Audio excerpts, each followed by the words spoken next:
안녕하세요. 리딩엠 청라센터 고등관의 김종입니다. 이번 시간에는 가림고 작년 유형, 19학년도 1학기 중간고사 유형에 대해서 간단하게 좀 살펴보려고 해요. 우리가 이제 조금 있으면 본격적으로 중간고사 대비에 들어갈 텐데, 그 중간고사 대비에 들어가기 전에 지금 우리 가림고에서는 작년에 어떻게 출제가 되었고 어떤 것들을 좀 준비해야 되나, 이번 중간고사 대비의 방향을 좀 설정한다는데 좀 목표를 두고 한 길면은 20분, 뭐 짧게는 한 15분? 한 15분 내외 정도로 지금 작년 중간고사 시험지, 1학기 중간고사 시험지를 전반적으로 살펴볼 겁니다. 그렇다고 해서 우리가 뭐 일반 강의에서 보는 것처럼 전반적인 어떤 문제들을 다 살펴보지는 않을 거예요. 제가 그 분석한 것들을 바탕으로 이런 유형의 문제가 나오니 어떻게 좀 우리가 준비를 하고, 그래서 우리가 그동안에 공부했던 것들이 어땠는지, 그리고 어떤 것들 조금 더 이 내신 기간, 내신 준비 기간에는 살펴보면 되는지, 그런 것들 한번 생각해보는 시간을 갖겠습니다. 그러면 일단 작년 시험 범위를 좀 보면 다른 학교에 비해서 좀 범위가 좁았어요. 한 단원밖에 안 됩니다. 문학의 갈래라는 지금 한 단원이었는데, 지금 여러분들이 좀 주의해야 되는 게 뭐냐면, 시험 범위가 좁은 게 좋은 거다, 넓은 게 안 좋은 거다. 물론 공부하는 것을 생각을 해본다면 당연히 시험 범위가 넓을수록 여러분들이 싫어하죠. 하지만 문제의 질로 본다면 시험 범위가 넓을수록 그 난이도는 낮아질 수밖에 없어요. 그러니까 깊이 있게 물어볼 수가 없다는 얘기인 거지. 반면에 시험 범위가 좁으면 좁을수록 여러분들에게 보다 깊은 내용을 물을 수 있다. 따라서 시험 범위가 좁은 게 결코 여러분들에게 좋은 건 아니다. 그렇게 좀 생각을 해주시면 될 것 같고, 또 한 가지는 이 문학단원이잖아. 그러면 지금 이 각 갈래들에 해당하는 그러니까 연계될 수 있는 작품들, 바꿔 얘기하면 외부 지문, 외부 작품들이 다른 어떤 시험 범위가 넓은 경우에 비춰본다면, 견주어 본다면 훨씬 더 많이, 다양하게 나올 수 있다. 이런 생각을 하셔야 돼요. 작년에 시험 범위가 좁았으니까 좋았겠다가 아니라 그렇게 생각을 해주시면 될 것 같아요. 그래서 이번에도 마찬가지입니다. 일단 우리 문학의 갈래, 요게 사실은 1학년 1학기 과정에서 여러분들이 첫 번째로 좀 중요하게 생각해야 되는 것들 간단하게 좀 짚고 넘어갈게요. 여기에서 살펴볼 것이, 지금 첫 번째는 요거 우리 비라는 작품을 통해서 서정갈래를, 삼포가는 길이라는 작품을 통해서는 서사갈래를, 세상에서 가장 아름다운 이별이라는 작품을 통해서는 극 중에서 시나리오를, 그 다음에 보지 못한 폭포에서는 이제 교술갈래. 그러니까 우리가 중학교 때 보지 못했던 어떤 용어들, 개념들을 여기에 있는 작품들로 우리가 공부한다고 생각을 해주시면 되겠다. 따라서 일단 1차적으로 이 문학을 1학기 때, 중간고사 때, 혹은 뭐, 그렇죠. 이건 거의 다 포함될 거라고 생각을 하는데, 모든 학교 가리는 것뿐 아니라, 지금 여기가 포함이 된다고 하면, 최소한 방금 제가 칠판에 적은 이 4가지 갈래에 대해서만큼은, 갈래 이론에 대해서만큼은 여러분들이 반드시 알고 있어야 한다는 것. 그래서 만약에 지금 올해도 이 2단원이 시험 범위에 들어간다면, 지금 이 부분, 그러니까 여러분들이 배웠다면, 사실 공교롭게도 올해는 여러 가지 복합적인 사정 때문에, 대놓고 얘기하면 이제 코로나 때문이지. 코로나 때문에 계약도 미뤄지고 전반적으로 학사 일정이 좀 변화가 생겼죠. 그래서 지금 아마 학교에서 이제 아마 다음 주부터가 될 것 같은데, 다음 주부터 온라인 학습을 이제 진행할 것 같아요. 그래서 온라인 학습으로 진행된 것들이 다 시험 범위 안에 들어간다. 이렇게 일단 생각해 주시면 좋은데, 이게 이제 두 번째 단원이기 때문에 충분히 중간고사에 포함이 되겠죠? 그렇다고 한다면 방금 제가 적은, 다시 한번 얘기하면 서정, 서사, 극, 교술 혹은 시나리오에 대해서 여러분들이 명확하게 알아듣는 것이 필요하다. 그래서 작년 시험 범위를 살펴봤습니다. 그 다음 두 번째로 문항 구성을 보는데, 총 문항은 25문항이었고 객관식 21개, 그 다음에 이제 서술형 4개가 나왔는데, 이따가도 좀 언급을 하겠지만, 서술형이 당연히 배점도 크죠? 근데 이제 서술형을 내는 측면이, 명칭은 서술형이긴 하지만, 한 문제 빼고는 대체적으로 단답형입니다. 그러니까 문장이 써 있어. 문제를 보면 문장이 써 있다. 그 문장에 적절하게 들어갈 단어를 여러분들에게 요구하는 선에서 이제 나오는 거라서 그렇게 막 어려운 거는 아닐 거다. 물론 작년 문제가 어렵지 않다고 해서 올해 문제 또한 어렵지 않다고 말할 수는 없는 거죠. 근데 어쨌든 보통 1학년 1학기 중간고사, 1학년 1학기 중간고사라고 하면 그렇게 어렵게 내지 않습니다. 보통의 일반고에서는. 왜냐면 이제 막 중학교 때를 벗어나는 시기란 말이야. 더군다나 여러분들도 잘 아는 것처럼 혹은 여러분들이 지금 경험하고 있는 것처럼 대체적으로는 수학하고 영어 중심으로 우리가 좀 준비를 하고 있죠. 그렇다 보니까 이 국어에 대해서만큼은 그러니까 기본적인 기초 실력이 수학, 영어에 견주어 보면 좀 낮은 수준이거든. 그렇다 보니 고등학교 선생님들도 그런 것들은 잘 압니다. 그렇기 때문에 1학년 1학기 중간고사에서는 대체적으로 문제를 좀 쉽게 내는 경향이 있다. 근데 중요한 건 쉽게 내든 어렵게 내든 순위가 매겨진다는 거죠. 등급이 매겨진다는 거야. 문제가 쉬우면 만점에 가까워야 높은 등급을 받을 수 있을 거고, 반대로 문제가 어려우면 80점 이상만 돼도 2등급 이상을 이제 확보할 수가 있다. 그러니까 쉽다고 좋은 것도 아니고 어렵다고 힘든 것도 아니고, 조금 전에 얘기했던 시험 범위와 관련해서 똑같이 생각해 주면 되겠죠. 순위를 매긴다는 사실이 중요하다. 그러면 남들이 잘하지 못하는 문제들을 어떻게 하면 잘 맞힐 수 있는가? 바꿔서 또 생각을 하면 기본적으로 누구나 맞힐 수 있는 문제에서는 실수를 하지 않아야 된다. 이 생각이 필요한 거예요. 이거는 내신이 됐든 모의고사가 됐든 학평이나 혹은 수능이나 다 마찬가지입니다. 그 어떤 시험에서 똑같아. 그 어떤 시험에서도 쉬운 문제에서는 실수하지 않는 것이 중요하고 어려운 문제는 그럼 어떻게 하면 맞힐 수 있을까에 대한 고민이 필요하다는 것. 그렇죠? 그 다음에 배점은 이렇게 돼요. 그 다음에 서술형도 이렇게 되고 그래서 지금 제가 전반적으로 얘기를 드렸는데 사실 내가 이렇게 이 영상을 찍는다고 해서 누가 얼마나 보겠어. 그런데 여러분들 그걸 아셔야 돼요. 저뿐 아니라 다른 선생님들도 그렇고 학교에서도 마찬가지고 사실 처음에 들어가는 이 도입이 생각보다 좀 중요합니다. 왜냐면 전반적인 틀을 안내하는 거란 말이에요. 그런데 여러분들 학습하는 거를 보면, 공부하는 거 보면 이런 얘기는 여러분들이 귓등으로 들어. 왜? 직접적으로 이게 시험 문제에 연결되지 않거든. 그러니까 대충 듣다가 막상 막 공부하게 되면 선생님 그런 얘기 언제 해주셨어요? 앞에 다 했지. 이렇게 되는 거란 말이에요. 여러분 만약에 이 영상을 본다면 좀 끝까지 봐주셔서 그래서 가림고는 좀 이렇게 출제가 되는 거구나. 그런 이게 실제로 봐봐. 내가 구체적인 문제를 갖고 왔어 안 갖고 왔어? 안 갖고 왔단 말이야. 구체적인 문제는 중요하지 않아요. 지금 이런 전반적인 틀을 통해서 분석을 통해서 어떻게 좀 접근해야 되는 거구나 이걸 생각하는 것이 중요하지. 여러분 나중에 그 수능 분석하는 거 봐봐. 물론 문제 풀이하는 거와는 별개입니다. 문제 풀이하는 거랑 수능 분석, 그 문제를 분석하는 거랑 다른 거예요. 분석하는 건 굳이 여러분들에게 문제를 보여주면서 풀어줄 필요가 없는 거잖아. 그럼 풀이하면 되는 거지. 분석은 그렇게 했던 거를 바탕으로 그러면 다음 시험은 어떻게 준비해야 되는가 그러려고 분석을 하는 거 아니겠어? 그러니까 여러분도 좀 그렇게 생각을 하셔야 돼요. 지금 이 영상을 보면서 구체적으로 어떤 문제가 나오는지 알려주는 게 아니구나. 그러니까 중요한 게 아니야. 사실은 그거는 그 누구도 알 수 없어요. 문제 내는 사람 말고는. 그러니까 전반적인 경향을 통해서 여러분들이 다른 데서 좀 안 나올 수 있게끔 공부의 방향을 좀 설정하는 것. 최대한 많이 나올 수 있는 곳에서 여러분들이 공부하는 것. 그게 중요한 거 아니겠어? 그렇게 생각해 주시면 됩니다. 그럼 볼게요. 지금 첫 번째 단어는 아까 비라는 작품으로서 시였습니다. 시. 그래서 이제 서정갈래에 대한 건데 우리 처음에 들어갈 때 이 단원에서 얘기하는 것이 뭐였냐면 지금 각 갈래의 특성들을 살펴보는 거거든.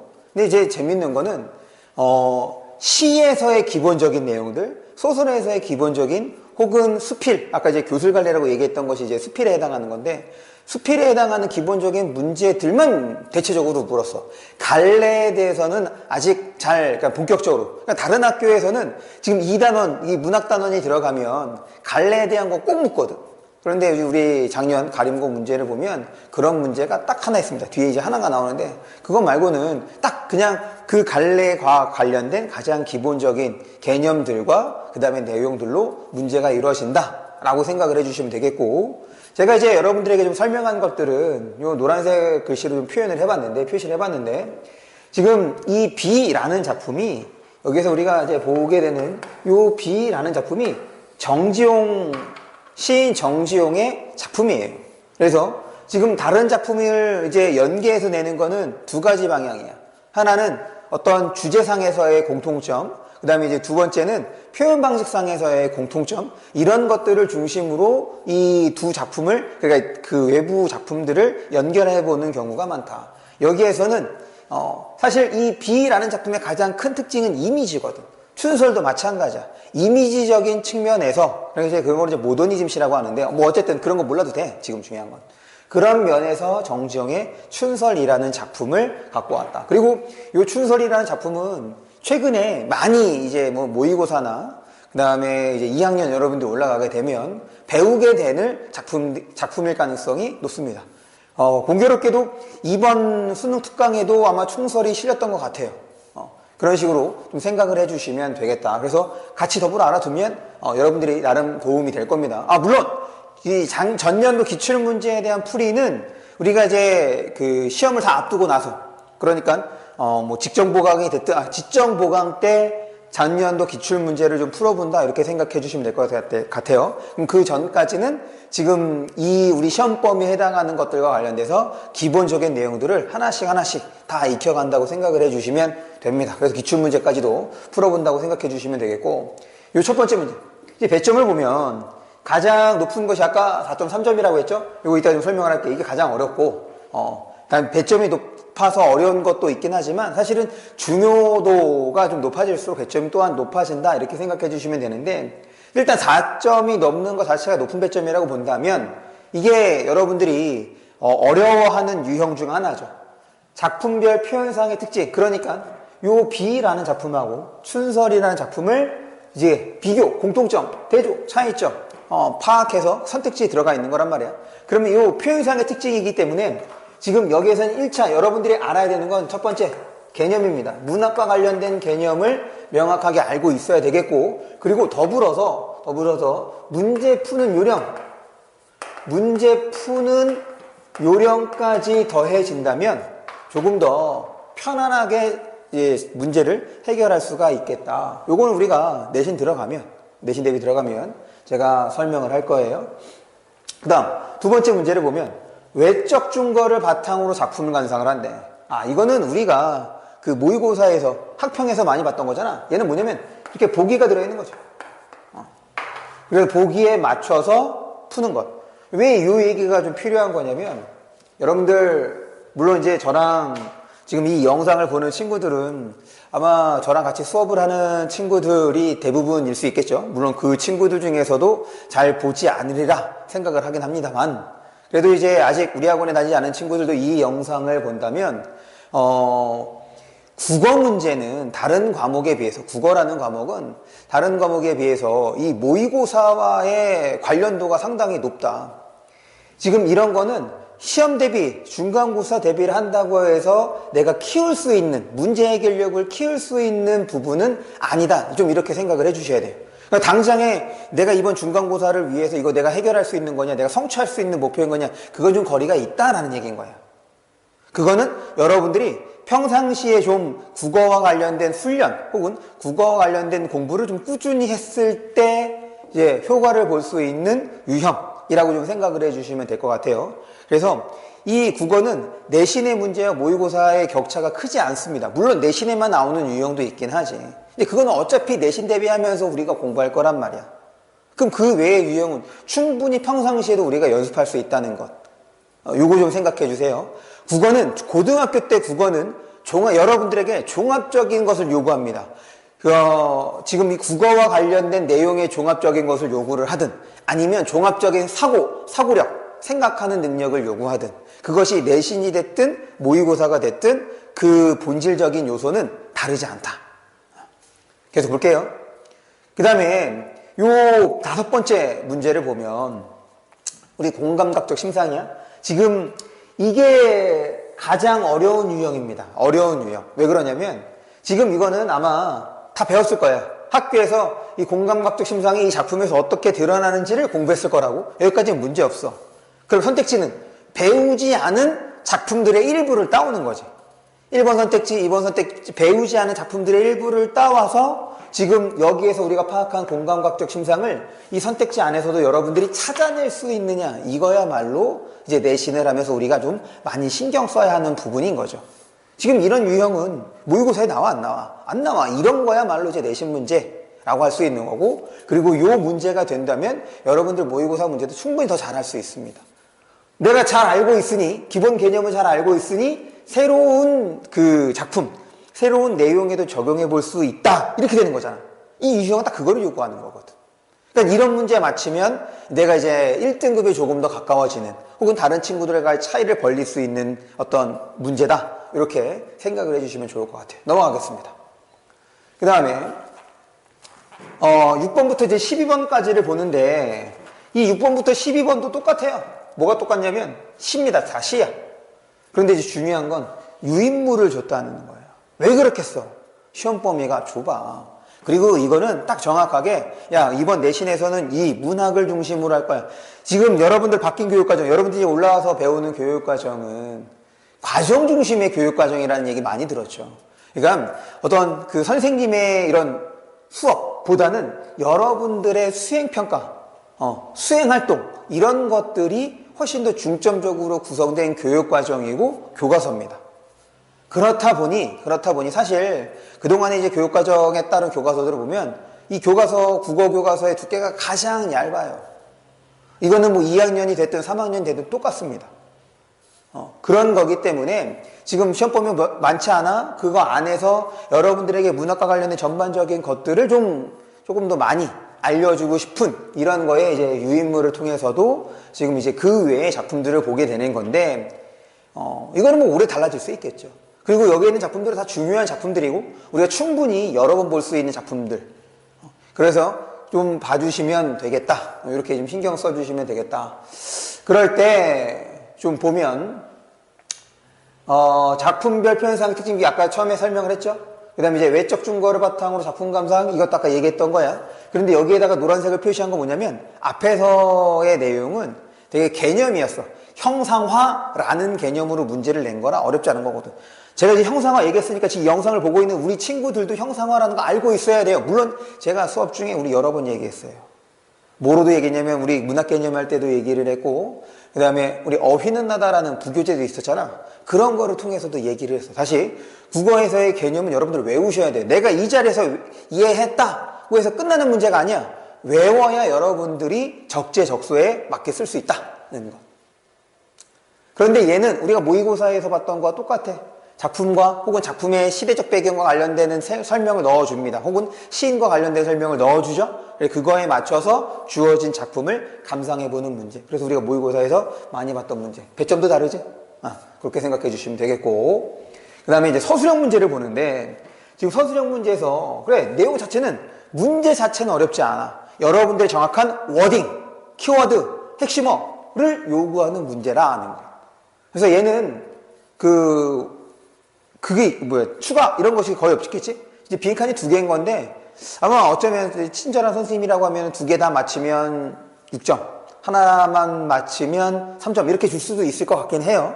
근데 어쨌든 중요한 건 이제 지금 여기 서술형이긴 하지만 여러분들에게 핵심어, 그 문맥에 맞는 핵심어, 당연히 작품이 됐든 혹은 문화 개념어가 됐든 그거를 이제 물어보는 것, 이렇게 생각해 주면 되겠죠. 그 다음 여기서도 마찬가지에 특별한 거 없습니다. 작품별 표현상의 특징. 자, 여기 12번까지 시라고 얘기를 했어. 다 됐어. 요 문제. 요게 서술형인데 아마 여기에서는 좀 등급을 나누는 문제가 되지 않을까라고 생각을 해요. 시어의 의미 및 기능 파악. 지금 첫 번째 작품 뭐냐면 윤동주의 길이라는 작품입니다.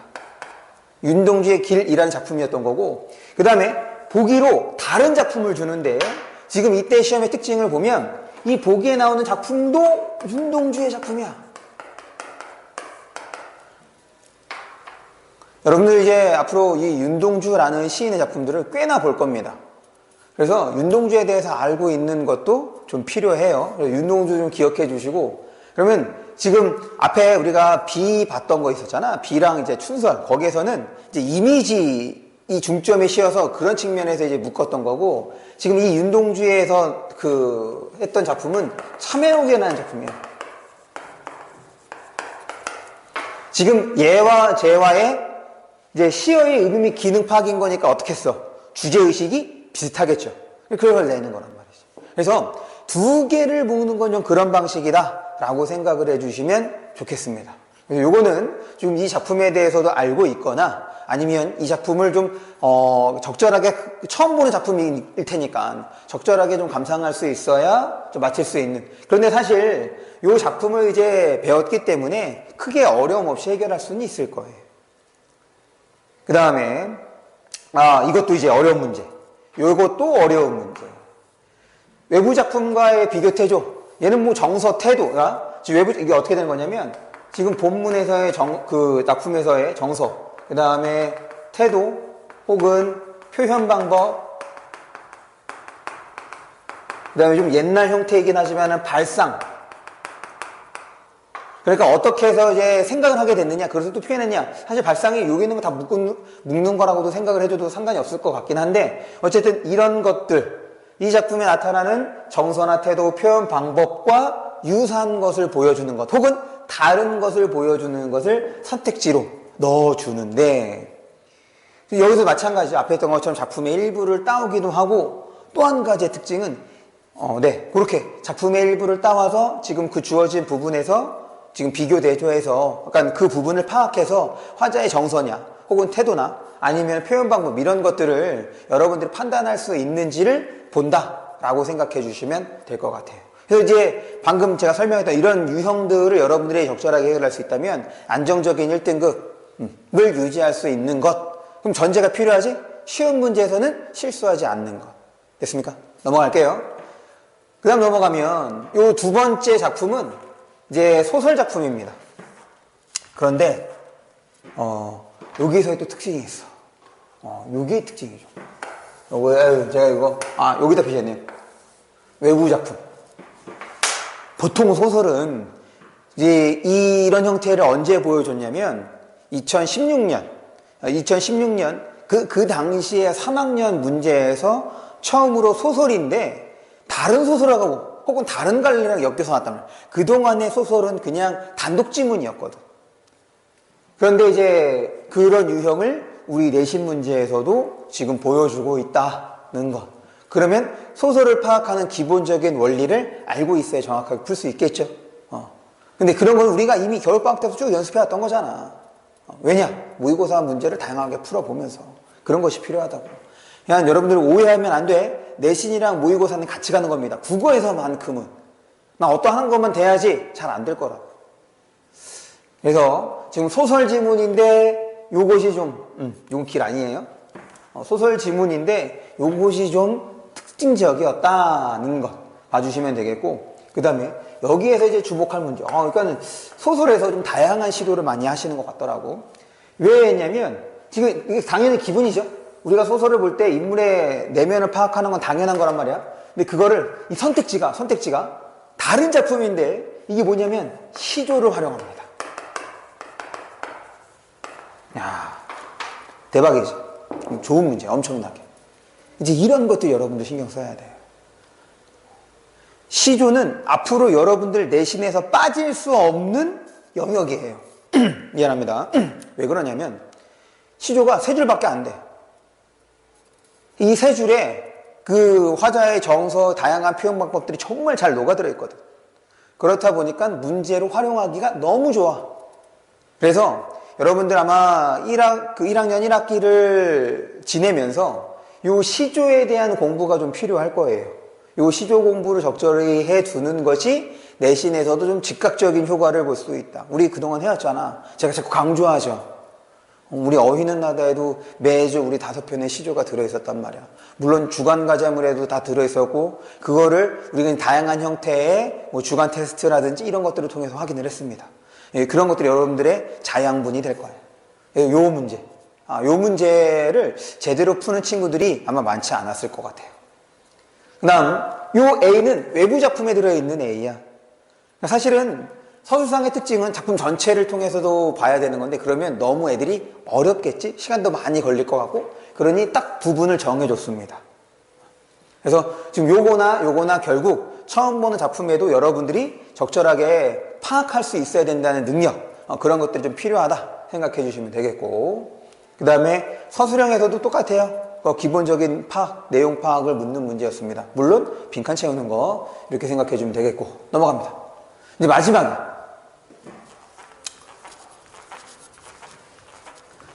사실 이 단원에서 가장 기본적인 내용은 갈래상의 특징이었죠. 그래서 여기에서는 이제 우리가 아까 얘기했던 것처럼 교술갈래와 관련해서 그 특징을 파악할 수 있었던 거냐, 알고 있는 거냐 라고 이제 물었던 거고, 그 다음에 요거는 아까 시나리오였습니다. 시나리오. 그래서 여기서 촬영 기법의 효과, 이거 여러분들 이 작품에서 세상에서 가장 아름다운 이별, 나중에 여러분들이 이제 수업을 들어보면 알겠지만 이게 이제 예전에 한 4, 5년 전인가 그 3학년 이제 3월 모의고사인가 이게 실린 작품이야.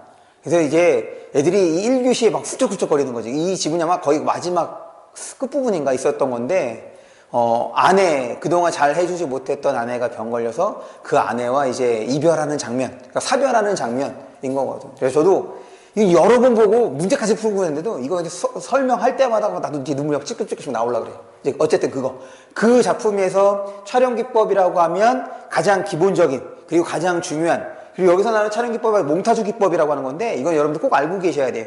2학년, 3학년 때까지 써먹을 겁니다.